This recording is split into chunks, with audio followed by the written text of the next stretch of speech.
нам выдали комплекты в форме. Bizga maxsus forma berdilar. Bu belga ham oyoqqa berkitiluvchi sumka, shalbar, oyoq kiyimi, futbolka. Kelajakda planshetli sumka, kurtka, qizil beretlarda bo'lacak. Shulay uq yosh armiyachilar simvollari, значокларда berishaklar. O'zgan yilning oktyabrida Rossiya Federatsiyasi prezidenti Vladimir Putin qarori bilan uyushgan Butun Rossiya o'quvchilar harakati 4 yo'nalish bo'yicha ishlayajak. Harbiy patriotik yo'nalish Nakmina Emil kebek yosh armiyachilarni birlashtirishakda endi. Ko'pdan tugilgina o'smir Yorshola shaharida o'zgan slotda yosh armiyachilar ontin berib qaytgan. Bugungi kunda uning otryadi 25 o'quvchini birlashtiradi.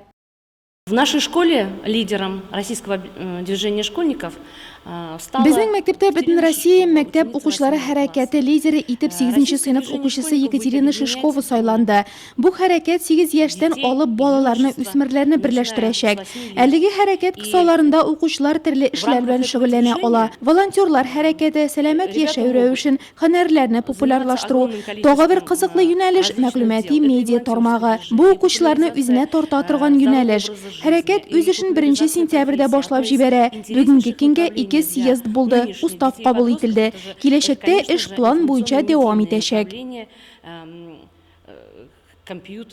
Butun Rossiya maktab o'quvchilari harakatini buldiruv turindagi qarorning pioneriga 97 yosh to'lgan kunda imzolanuvi ishroqli tugil. Millionlagan o'smirni birlashtirgan uyushmaning yangi formatda yo'nartiluvi deb aytsak birda yolg'ish bo'lmas.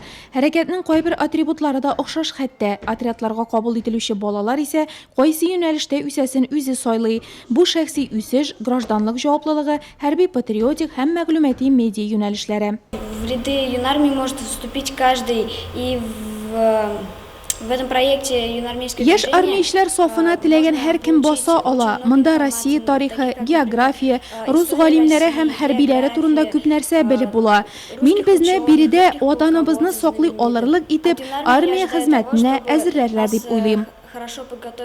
Shaharning 2-maktabi Nurlat rayonida Butun Rossiya maktab o'quvchilari harakatini taratuv bo'yicha pilot maktab etib saylandi.